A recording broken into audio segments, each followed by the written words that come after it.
Good morning, everybody, and welcome all.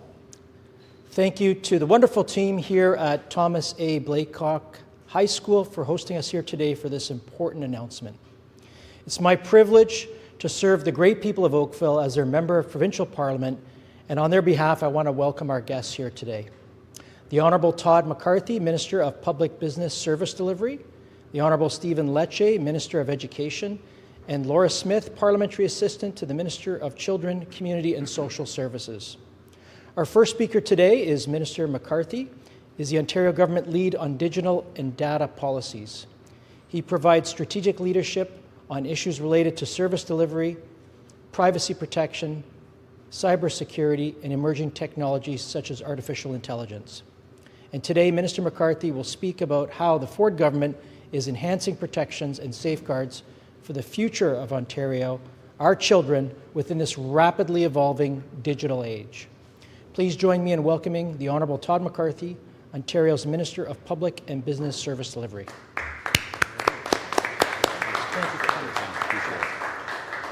Good morning, everyone, and a big thank you to my great colleague, MPP Stephen Crawford, for his kind introduction. I would like to sincerely thank the administrators, the teachers, and the students here at Thomas A. Blakelock High School for hosting today's announcement and for their warm hospitality this morning. It is my pleasure to also welcome my colleagues, the Honourable Stephen Lecce, Minister of Education, and Laura Smith, Parliamentary Assistant to the Minister of Children, Community and Social Services. As the Minister of Public and Business Service Delivery, but more importantly as a father, I am very proud to announce that next week I intend to table the Strengthening Cybersecurity and Building Trust in the Public Sector Act 2024. With a priority focus on the protection of our children online, the proposed act, if passed, will be a comprehensive approach to strengthening cybersecurity and privacy protections in schools, children's aid societies, hospitals, and indeed across the public sector. This proposed legislation has been years in the making and is built upon feedback from extensive consultations with stakeholders and the public held across our province between 2019 and 2024. And that consultation included conversations with many experts. This included the Cybersecurity Expert Panel, the Ontario Human Rights Commission, Ontario's Artificial Intelligence Expert Working Group, and the Information and Privacy Commissioner. If passed, this bill would update our legislative landscape to reflect the emerging digital, data, and privacy issues that deeply impact all Ontarians. In particular, the citizens of our future will be impacted, and they depend on us to protect them. That's our children. Studies indicate that children are accessing the internet at a younger age more than ever before, and experts agree that children are at greater risk of harms posed by digital platforms, and recent years have seen increasing instances of privacy violations, cyberbullying, and other data-related harms. Yes, an expanding online world does provide tremendous benefits for our children, but we must recognize the unique vulnerabilities children face today. Vulnerabilities that, quite frankly, none of us ever had to face while we were growing up. So we truly are charting a new territory in this digital world, and we must do all that we can as legislators, as parents, as teachers, as children's aid workers, as industry experts, and the list goes on. We must all do what we can to place the appropriate safeguards and put them in place to protect our children. This is what we owe to our children, never accepting complacency and putting their best interests first and foremost, always. Make no mistake about it, we must all work together, sparing no effort to ensure the safety of our children. That is why, if this bill passes, my ministry will work in lockstep with our partner ministries to develop consultation plans with priority sectors, the public, and targeted experts. We are eager to work with school boards, parents, all groups overseeing children in provincial settings, social media and tech industry experts, and law enforcement. These extensive consultations will inform the development of regulations and directives to ensure the right protections are in place, matching the unique needs of our various public sector institutions and the children they serve. It is paramount that we do our part to protect our children and our youth by acting in their best interests for a successful and a secure future. We will be proposing to introduce clear rules to strengthen the protection of children's information, to combat the misuse of data created by children and youth engaging with schools and children's aid societies. We must safeguard children's information from being stolen or used inappropriately due to cyber incidents. Now, based on the consultations, future regulations could include age-appropriate standards for software programs on devices, such as laptops used by students at schools, and indeed we must strengthen standards for software procurement by schools to avoid the usage or selling of student data for predatory marketing by third parties. This proposed legislation demonstrates Ontario's commitment to providing the right tools to quickly respond to cyber attacks and emerging threats, keeping people safe from data and AI-related harms, while supporting the growth of a safe and prosperous digital economy. And so I look forward to sharing more on the proposed act once introduced this Monday, May 13th, but Ontarians can rest assured that it is a comprehensive approach to strengthening cybersecurity in the public sector, laying a strong foundation in artificial intelligence governance, enhancing our digital service delivery, and improving transparency, while protecting the privacy and sensitive data of all Ontarians. I wish to express my sincere thanks to the various teams across my ministry who helped make this bill a reality. This is indeed a labor of love and the culmination of years of tireless work by dedicated Ontarians committed to securing the bright future of our great province and the bright future of our children. And now it is my pleasure to welcome to the podium the Honourable Stephen Lecce, Minister of Education. Thank you. Okay.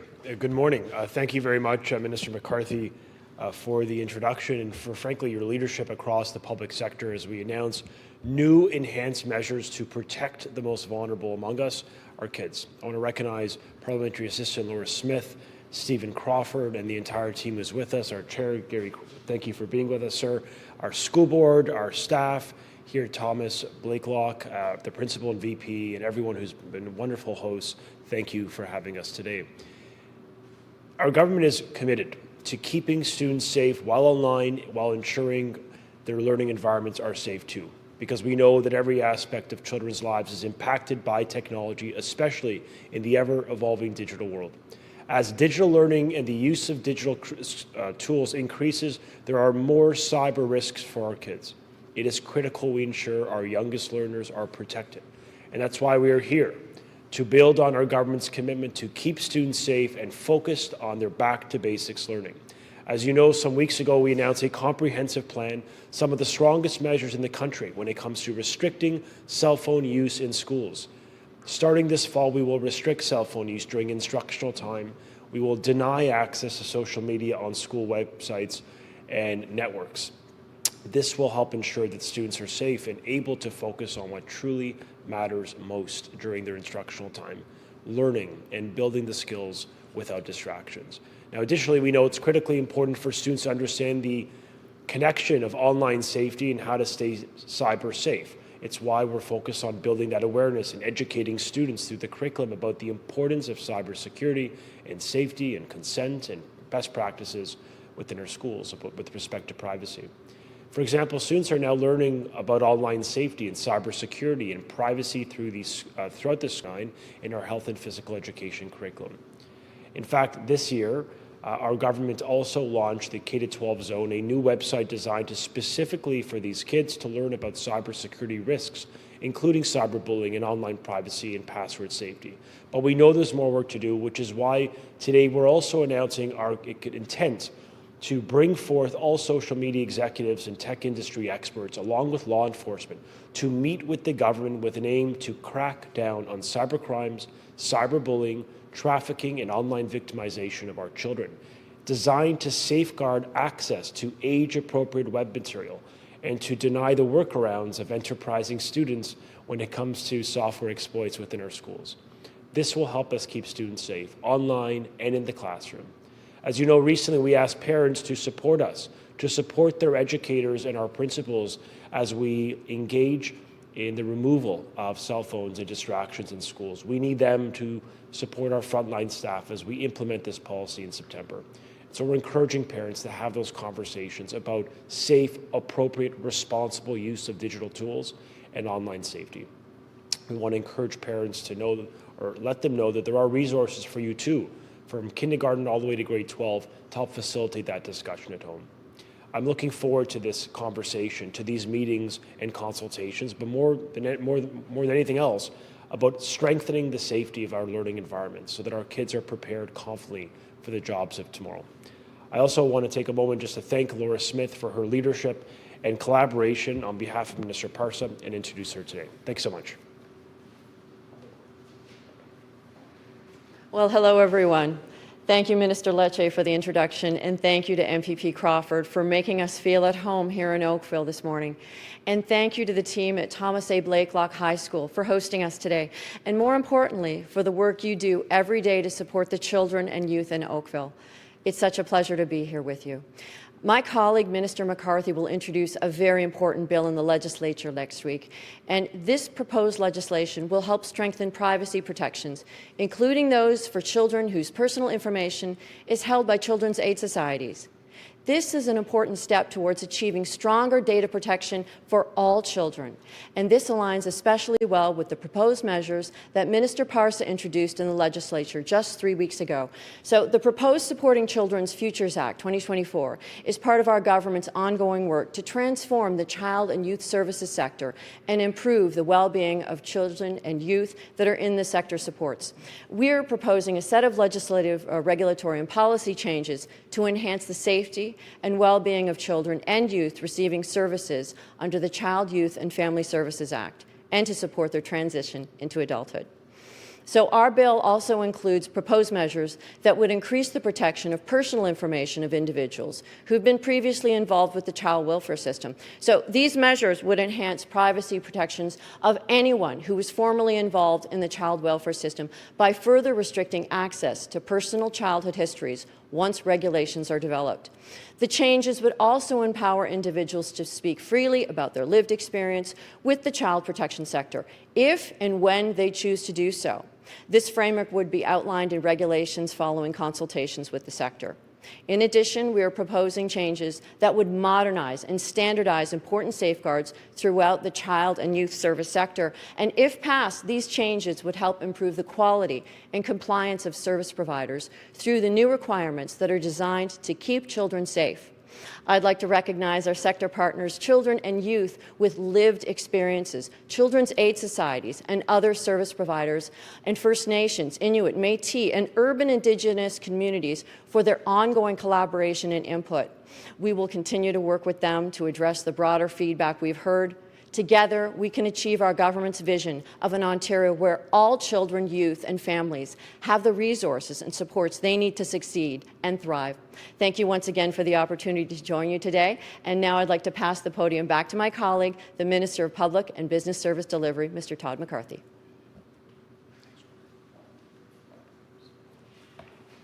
And we would be happy to take any questions that you may wish to raise. We're going to open the floor up to questions. Please state your name, outlet, and stick to one question, one follow-up, please. I seem to be the only outlet here, so I'll ask the question. Claude Baudouin, CBC. Good morning. Morning, Claude. Yesterday, I was at the OPP's press conference in regards to the problem of cyberbullying and exploitation of kids and some adults, as a matter of fact. 23% of the calls that they're getting were from Ontario.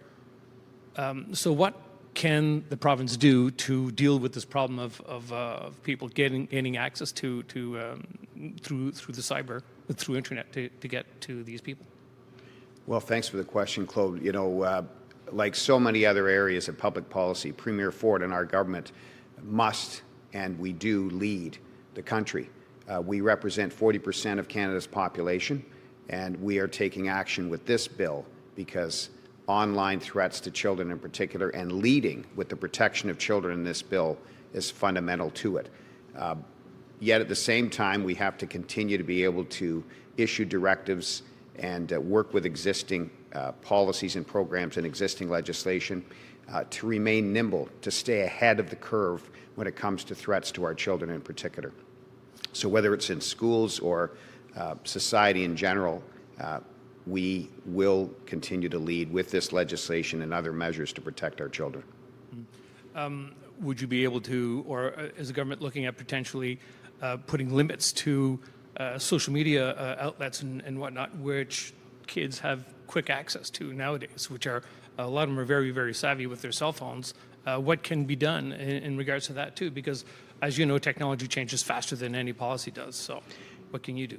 Well, online harms are a great concern, so putting standards and limits, age-appropriate access to the internet and even to software programs are going to be part of this proposal. But when it comes to limiting access, this builds upon Minister Lecce's announcement last Sunday, and I'll turn it over to him on that basis.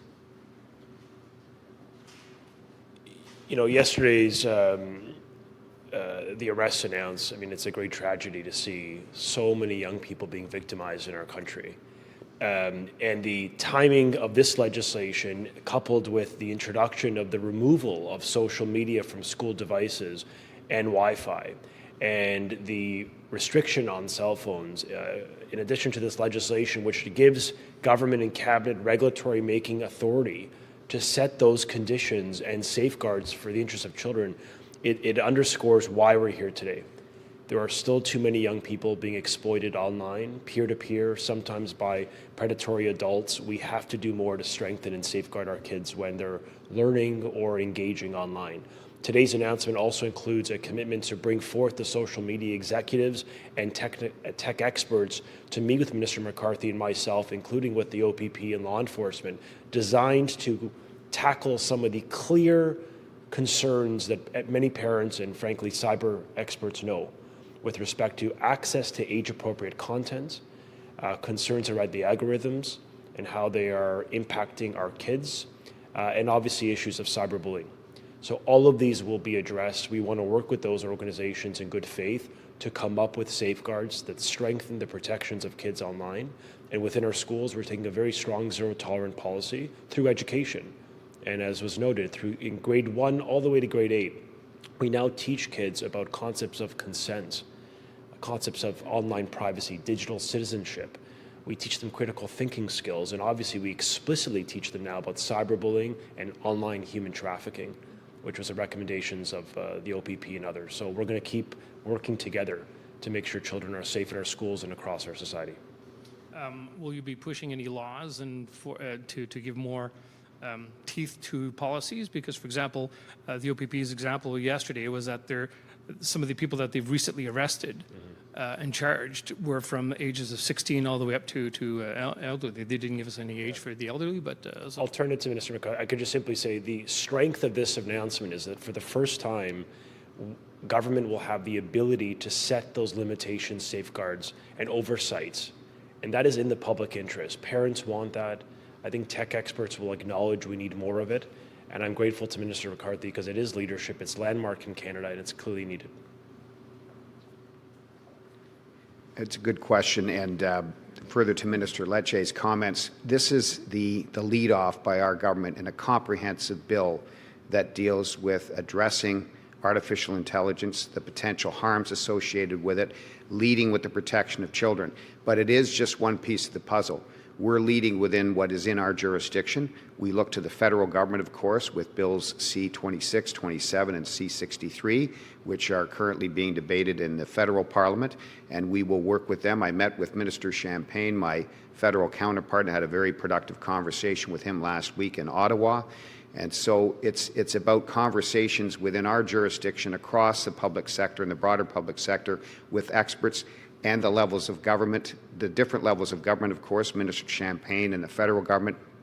And I plan to join the federal, provincial, territorial governments in this area in September for further dialogue so that we can act on all fronts, because there are many aspects to protecting children, to addressing online harm, and making sure that law enforcement, of course, are very much a part of this as well. There are no more questions. Thank you all for coming. Thank you.